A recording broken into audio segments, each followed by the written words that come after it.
Let's look sharp, eh, compadres? That better, sweetheart?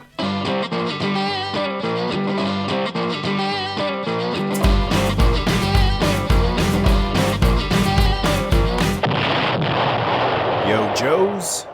Hello, Cobras. Over the years, I've heard a lot of G.I. Joe fans say that their tour of duty with the real American hero ended in 1986. I actually counted myself as one of them when I first set out to build my Joe collection back up from the few remnants that remained from my childhood. If you're of the camp that believes the greatness of the line ended in 1986, well, that's one opinion. For everyone else, get ready for G.I. Joe to blast off into orbit, both figuratively and literally. Was 1985 topped? Maybe not, but the armament deployed in 1987 is simply out of this world. A year of hits, misses, Chuckles, wake up! and a couple of disses. You make me sick! It's time for the History of G.I. Joe 1987 edition, as decided on by the latest Patreon poll. Thanks to everyone in the Patreon tribe for voting and for supporting the channel. In previous years, the line was fueled by the adventures of G.I. Joe, Cobra, and the Dreadnoks in the Sunbow animated series. 87 would be the swan song for Sunbow's involvement with the real American hero, until G.I. Joe Extreme, but that's another history lesson. Instead of a full new season, just one final story trickled out, similar to Sunbow's Rebirth 3-parter for Transformers that same year. G.I. Joe the movie was unleashed on the world, or rather in the States. It was released direct-to-video thanks to the poor performance of Transformers the movie in theaters the previous year, and was aired as a 5-parter on TV in April of '87. So grab your helmets and buckle on your bandoliers, because here comes the first chapter of G.I. Joe the movie. Yo, Joe! Like Transformers the movie, the Joe movie featured an all-star cast, including Don Johnson from Miami Vice. You have nothing to fear but Falcon himself. Burgess Meredith from Rocky. You're gonna eat lightning, you're gonna crap thunder! And the biggest star of all, Sergeant Slaughter. On your feet like a man, or in a ditty bag. An itty-bitty ditty bag. The reaction amongst G.I. Joe fans has always been mixed, but more and more people are warming up to it as the years go by because the great parts are really great.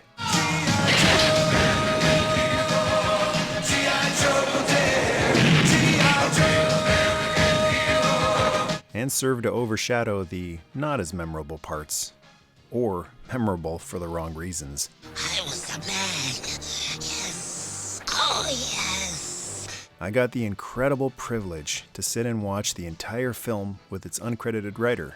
That's right, the man who wrote the damn thing, Buzz Dixon. Now, decades later, I'm looking at it. I've seen it twice now in theaters with receptive audiences. And I realized, we achieved the mission. We were trying to make a good G.I. Joe movie that would entertain the fans. And by all accounts, the fans were entertained. And it was amazing to hear what should have been, what could have been, and what had to be, thanks to orders from the honchos. The Cobra Law thing. I used Cobra Law as a direct reference to Shangri-La, which is the most famous lost civilization in literature. I thought surely their legal department will go, well, of course we can't call it Cobra Law because it's obviously Shangri-La. We can't do that. And they fell in love with it. And I was begging them, no, let me come up with a better name. I tell people now, come up with something they absolutely can't use, like, Festering Monkey Hemorrhoid Island or Granny's Body House. Anything that you obviously cannot use as a placeholder name, because otherwise you're stuck with it.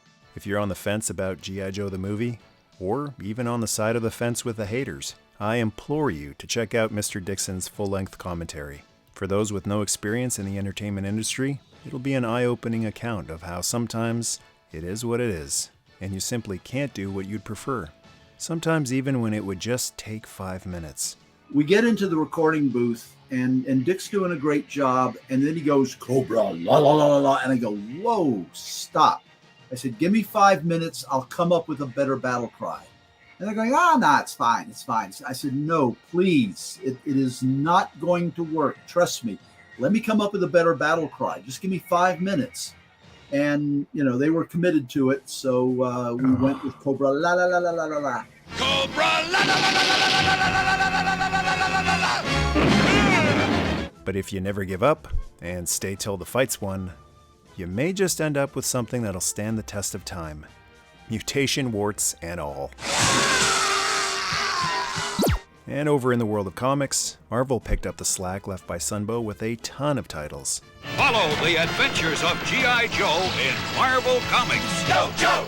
Issues 55 to 66 of the main title were released, along with issues 3 to 8 of Special Missions, The Order of Battle, issues 1 to 4, and the third yearbook. All penned by, guess who? Yep, still Larry Hama. How does this guy not own a major stake in G.I. Joe after creating so much of its legend and lore? It goes back to that perfect castings video I just did. Creative actors, writers, and directors are not mercenaries. They deserve a stake in the things they helped create, if those things go on to be beloved by millions of people worldwide for decades. So do the right thing, Hasbro. Give a piece of G.I. Joe to Larry Hama. Officially, he earned it, like nobody else has. All right. And G.I. Joe officially crossed over with the world of Transformers in a 4-issue limited series. Not written by Larry Hama. Yo, Chow! All right, let's go, Chrome Cheeks. Just see the word Prime and we'll... The word, Ironhide, is surrender. If you were in Sunbow Animation withdrawal that year, I think I just found a back door.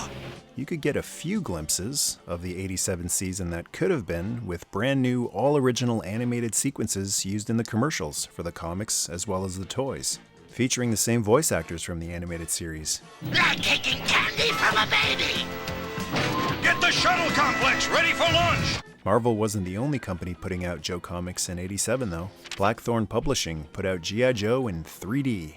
Yep, the old school red and blue lens 3D glasses, as well as a How to Draw G.I. Joe comic. And lots more print for 87. The final 2 Marvel storybooks to be released for G.I. Joe were Operation Raging River and Operation Starfight, featuring the beautiful toy artistry of the late great Earl Norham. A trading card set of 55 cards featuring artwork from the Marvel Comics, and some postcards you could mail to friends. A battalion of Find Your Fate books were released. Operation Snow Job, with a tank top clad roadblock on the cover, naturally. Useless. All useless. Operation Thunderbolt, Operation Time Machine, Operation Poison Dart, Sink or Swim, Killer Comet, Tiger Strike, and Serpentor and the Mummy Warrior.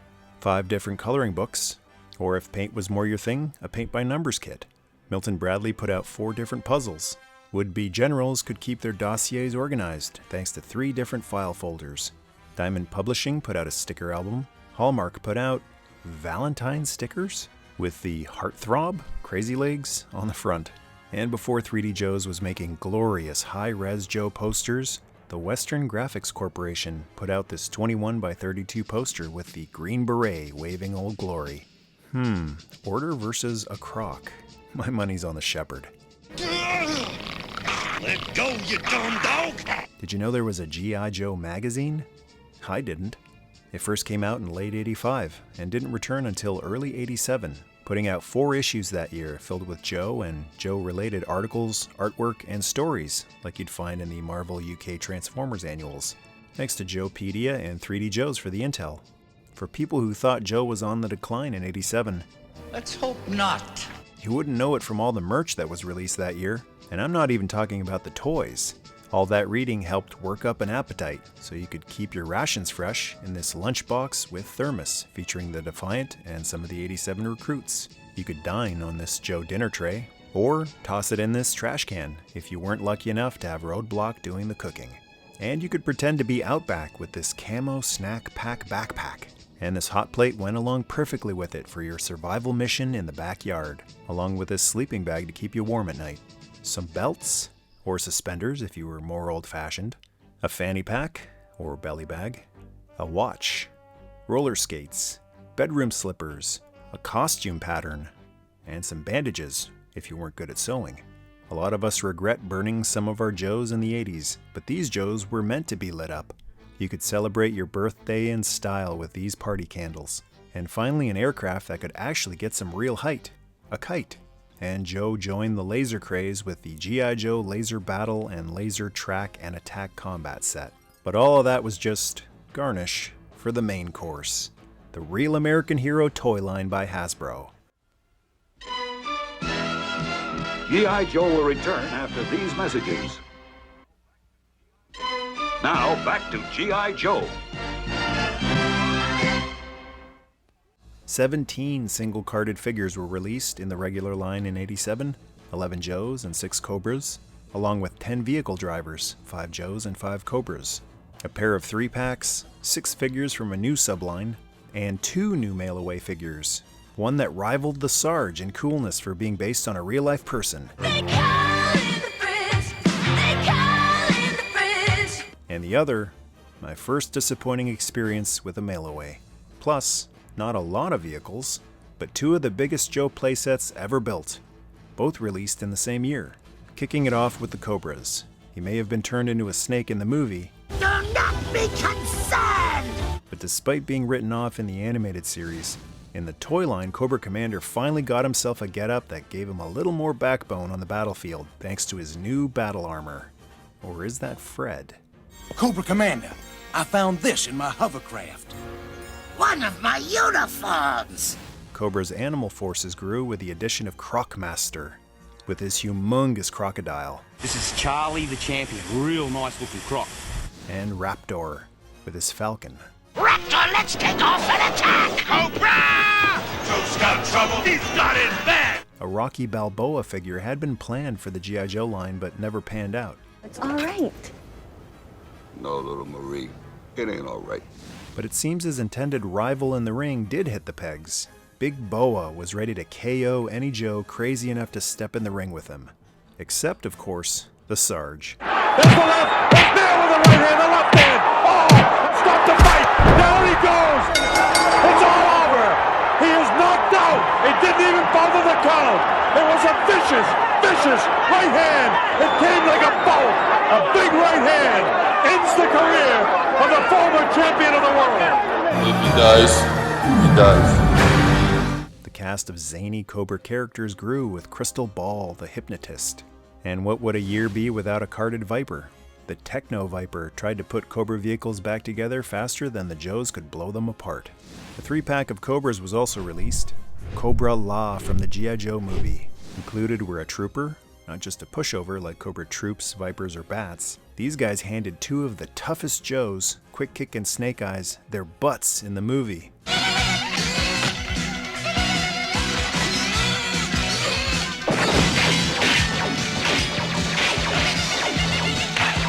The Sarge finally met his match, and then some, with Nemesis Enforcer.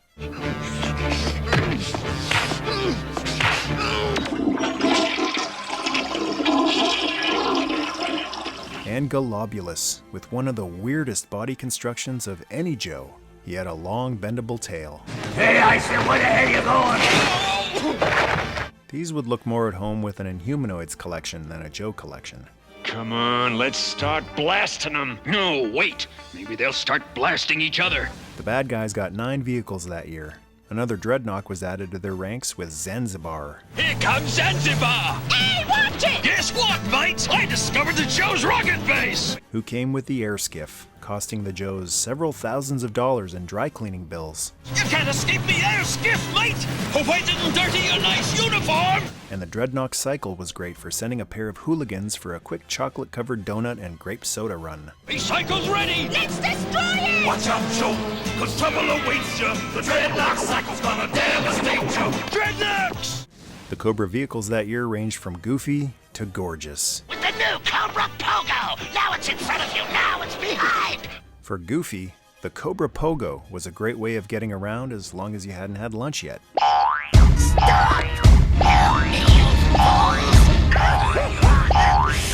hate this job! And the Buzzbore was basically a saw blade you could drive. Rip and roar, Cobra Boar, gonna be in trouble for G.I. Real American Hero. The Cobra Maggot was a more traditional looking tank. Well, traditional for 87 at least. The Cobra maggot. Two could end up in a big disaster. Cobra's got a maggot in the maze of blaster. It could be separated into 3 separate units. The rear car detaches to become a portable battle station. It reveals a hidden command center. This vehicle had worms. Weapons, ordnance, rugged machine specialists, that is. The Cobra jetpack was a glider with a jet. The Joe's Snowcat finally met its match in the Arctic with the Cobra Wolf, one of the coolest snow toys ever made. For attacking on snow and ice, there's the Cobra Wolf. The wolf is vicious on ice and snow and hot on the trail of G.I. Joe. It included the Ice Viper.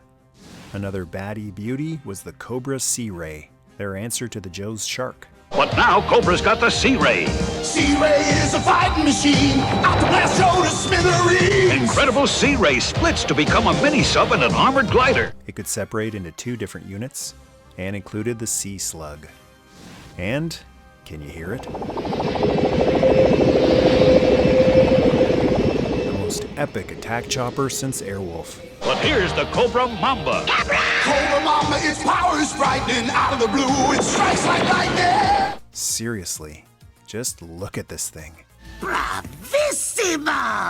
The Cobra Mamba also had a splitting gimmick. Seems to be a theme for 87, with 2 pods that could eject from the main body of the chopper. The Mamba's sides detach to become attack pods. Triple threat, meanest yet, Cobra Mamba! Included was the Gyro Viper, or Hero Viper for my Greek friends out there. There you go. Okay, on to the Joes. A mix of traditional military realism and sci-fi futuristic. On single card leading the attack was Lieutenant Falcon. Just give me one clear shot. If you haven't checked out my History of Falcon video, and you weren't a fan of his portrayal in the movie, have a glimpse at what John Wayne would have been like as the Joe's Green Beret. Who are you? How far? Chuckles was a mute Hulk in the movie, What are you doing? but when I assigned him to a mission back in 87, he was the undercover agent, blending in any environment thanks to his Hawaiian shirt. Eat your heart out, Zartan. Ripcord finally got some backup thanks to Crazy Legs, the new Joe paratrooper. Fast Draw, the walking tank, showed you didn't need to have a vehicle to do some heavy damage, thanks to his backpack with 2 missiles. The ridiculous, overpowered accessories era has begun. It doesn't get more traditional than this. Gung Ho got a new set of threads, the finest there are, with his Marine Dress Blues uniform. At last, a man with good taste. The Arashikage clan grew by 1 thanks to Jinx, the newest ninja. First one to say anything about my being bad luck gets a knuckle massage. A new mutt joined the ranks. The military police Law and his German Shepherd Order made sure no Cobras could sneak by Checkpoint Alpha. Hey, law and order's a team, man. He finds the bombs, I drive the car. We tried the other way, but it didn't work. That would have made a great buddy cop show, actually.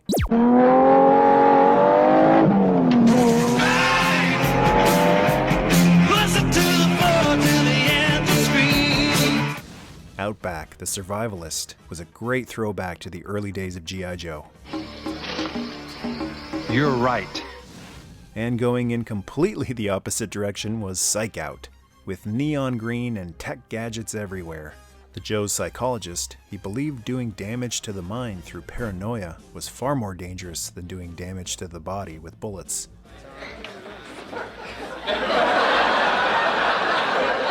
It doesn't work with everyone. Sneak Peek didn't even have to leave G.I. Joe HQ to do advanced recon thanks to his humongous scope. And finally, some respect for the Godfather. Tunnel Rat, the EOD, holds a special place in many Joe fans' hearts because his face is based on Larry Hama. What started off as a small Easter egg has become a lasting tribute to one of the most influential creators of the entire brand. The Sarge didn't get a new release in 87, but 3 of his Dogs of War did. The Renegades, who were one of the best parts of the movie, got a 3-pack to balance out Cobra Law. Mercer, the ex-Cobra Viper. I've seen putty with more backbone. Hey! Red Dog, the ex-football player and stuntman. Look at what dropped in, brothers. 170 pounds of air pollution. And Taurus, the ex-circus acrobat and Interpol agent. I do not like his face. Let us remove it, yes? G.I. Joe will return after these messages. Now, back to G.I. Joe. 7 vehicles were released for the regular Joe team. The Coastal Defender was a crate that could open up to reveal a nasty surprise for Cobra. Joe hauls in the Coastal Defender. The sides fold down to reveal a mobile missile station. Who's down for a classified version of this bad boy? Maybe a HasLab version, self-transforming like that RoboSen Optimus Prime. The Slam, or Strategic Long-Range Artillery Machine, was a mini-tank so powerful it had to have deployable supports to keep it from blowing itself away. Set up a slam defense! Run for gun. G.I. Joe slam! The road-towed battlefield recovery vehicle could haul damaged vehicles back to HQ for repair. Get ready for the G.I. Joe tow. Look out, Cobra! Better clear the road, Cause Joe's coming at you with an armored toe. The Persuader was a futuristic-looking tank. Nobody beats G.I. Joe. G.I. Joe Persuader. So wheel, 10-wheel, G.I. Joe Persuader. Driven by the Joe's first Knucklehead, Backstop, from Montreal, Quebec. The Crossfire was a fast attack vehicle that you didn't even have to lay your hands on. You control the Crossfire from up to 70 feet. High gear for tracking Cobra. Shift to super speed for all-out attacks. Crossfire. Crossfire's taking on Cobra. The place it won't go far. G.I. Joe, American Live the hero. adventure of G.I. Joe. It was remote controlled, and the best part was that it was a functional 1/18 scale vehicle that could hold a driver, Rumbler, and the big boys. It's the incredible G.I. Joe Mobile Command Center, and it's hunting for Cobra. The Joes got a headquarters in '83, but you know what that one was missing? Tank treads. 3 levels of awesome Cobra chasing, Cobra fighting power. The Mobile Command Center is a gigantic 3-story tank that can open up in toolbox fashion to hold several Joes, a captured Cobra, and a vehicle in the garage, plus space for 3 drivers to operate this monstrosity. The included figure was Steamroller, who looks more like a dreadnought or a renegade than a guy operating a multi-million-dollar installation. Hawk's really getting lax on the dress code, except with gung-ho for some reason. If the flag was the holy grail for aquatic-based playsets, the Mobile Command Center was the Ark of the Covenant for Joe land bases. Amazing. It really is one of the greatest playsets ever made, but unfortunately it came out in '87, and upon its release was immediately in the shadow of this thing. Alert, alert! Cobra attack! Ready to Defiant! It's the G.I. Joe Defiant Complex. Nobody beats G.I. Joe. The Defiant Space Shuttle Complex. Ridiculous. Completely ridiculous. Exactly. Second only to the Flag in size for biggest Joe playsets ever made. The Defiant, like the Maggot, Sea Ray, and Mamba, could separate into 3 separate pieces. There was the Crawler, or Gantry, that had a crank to raise the booster into launch position. The gigantic booster, 2, 1! We have liftoff! and the Defiant shuttle itself, which could separate from the booster. We're separating from the booster! And Joe needs help! We got him! Now let's get Cobra! Inside the shuttle was a robotic arm, and the booster could open up and be a playset itself, holding several Joes. Some space-looking Joes would be released a few years later as part of the Star Brigade line, but I find the figures that go best with the Defiant aren't Joes at all. They're Lennard's Star Force figures. If you've always dreamed of having the Defiant, dream on. It's a sight to behold, and a fright to hold. It's as fragile as it is huge. The stories of how it came to be designed and produced under too little time show in the final product. It can't hold its own weight. Its features can't be used without breaking it. It's in desperate need of a redesign. So here's hoping for a HasLab reissue with reinforced wheels, a sturdier crank, and thickened up joints everywhere so people can actually play with this thing. After all, toys aren't just for display. This insanity Ridiculous. included 2 figures, the astronaut Payload Okay, Hawk, it's operational! Yo, Joe! and the man on the ground trying desperately, futilely, to keep the whole thing holding together, Hardtop. Don't worry. We'll hold together. Hey, baby, hold together. A shuttle to take the Joes into outer space certainly moves the toy line away from its military roots and towards a more sci-fi theme. But 87's new sub-team leapt the brand even further into the distant future. 13 years to be precise. To protect America, a top-secret team creates the battle vehicles of the future. I'm calling in Battle Force 2000! Battle Force 2000! Secret Force of G.I. Joe! When these first came out, my initial thought was, wow, the future sucks. Nobody beats G.I. Joe's Battle Force 2000. 6 Battle Force 2000 vehicles were released, but none of them came with drivers. Skysweeper, Eliminator, Vindicator, Dominator, Vector, and Marauder, they split and recombine into the awesome Future Fortress. They had drivers, but you had to buy them separately on single card. It's literally under their name on the card as their function. It's not like the drivers were interchangeable with the vehicles. Each vehicle was designed for a specific figure. But if you went to a store that only had one and not the other, you were out of luck. The 6 figures released were Maverick, the pilot, who had a need for speed. His vehicle was the Vector Jet, which looks okay, but can barely hold its pilot. Knockdown, the Skysweeper driver. Dodger, the Marauder driver. Blocker, the Eliminator driver.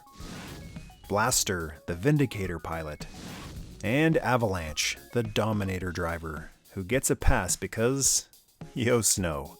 The theme for some of the vehicles that year was the ability to separate, but all of the Battle Force 2000 vehicles could combine into the Future Fortress. Collect all 6 vehicles to form the Future Fortress. I've never seen one in person, but people who I've talked to who have combined them all have all said the same thing.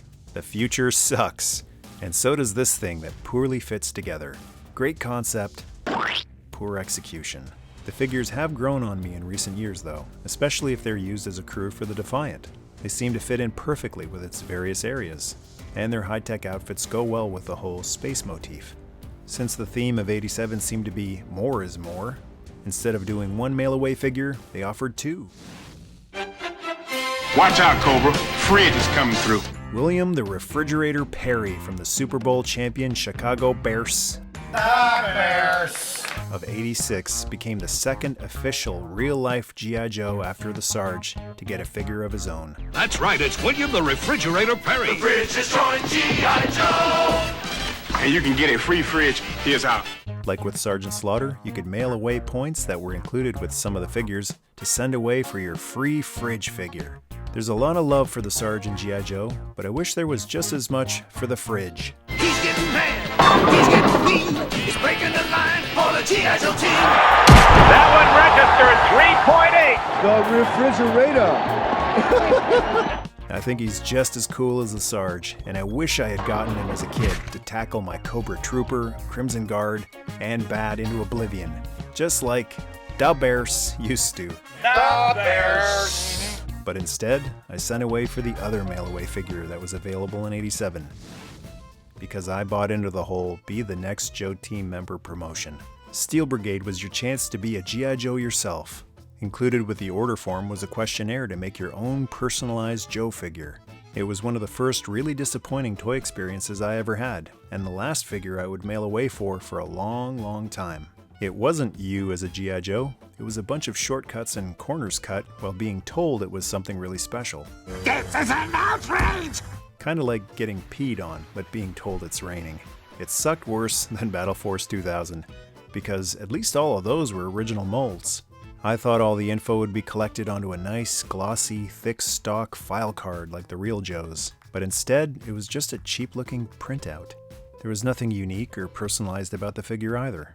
It was just a bunch of reused parts from Airborne or Duke, Scrap Iron, Gung Ho, and Flash, in a color scheme that's not my cup of tea to boot. It's basically rehashing Airborne's colors, with repainted accessories from Airborne and Duke. And everyone got the exact same supposedly personalized figure. The only original thing on him was the helmet. I wasn't expecting a Selfie series style of customized head back in 87, but being able to choose your hair color and skin color from the existing 82 Joe heads would have been nice, to change it up a bit from what everyone else was getting. But I guess that was far too much work and cost for the time. It ended up just being a cheap repaint with a file paper that you could have done yourself on a typewriter. And if you wanted it to look like you You'd have to take a screwdriver to it and give it one of your existing figures' heads, whoever bared the closest resemblance to you, as long as it was an 82 to 84 figure, since that's the torso style they used without the ball-jointed neck. So that's another strike against it, a step back in articulation after having the ball-jointed neck since 85. The figure came with a patch featuring the helmet that your face was supposedly behind. All these years later though, Hasbro has come through with their personalized figure with a visible face, thanks to their Selfie series. It ain't cheap, but it is you. And there are a number of bodies to choose from, 2 of which are Snake Eyes and Scarlet, so you can now own your own G.I. Joe with your own likeness made by Hasbro themselves, not a custom or third party. It's a little toy, but it's official. But I'll save that for the History of G.I. Joe 2022 edition. One figure that should have been available either on card or mail away but wasn't was Big Lob, who was featured in the G.I. Joe movie. And Big Lob makes his move! A real puzzler, considering so many of the new figures weren't featured in the movie, yet this movie exclusive character never got a toy until 2010. And the crowd goes bananas! Not exactly. It was just a repaint of existing parts, but still. There's nothing weird about that, it's official. And that's it for vehicles and figures in '87, but some action packs for the Joes and Cobras were available that year too. Basically deluxe wind-up motorized backpacks. Joe's gonna turn back, Cobra attacks! Going into action with action packs! Motorized action packs for fighting in close and going where vehicles can't. For the Joes, the anti-aircraft gun could be set on the ground or worn as a backpack. A helicopter, a portable radar station. Portable, but it'll cost you some herniated discs. And a rope walker, firing a shot at Sky Commanders of the same year. Here comes Cobra with the counterattack. Battling Joe with Cobra action packs. The Cobra's got the Earth Borer, which could be used to drill to the Earth's core because that's somewhere villains are always trying to get to cause trouble. Keep drilling! We must reach the Earth's core on schedule!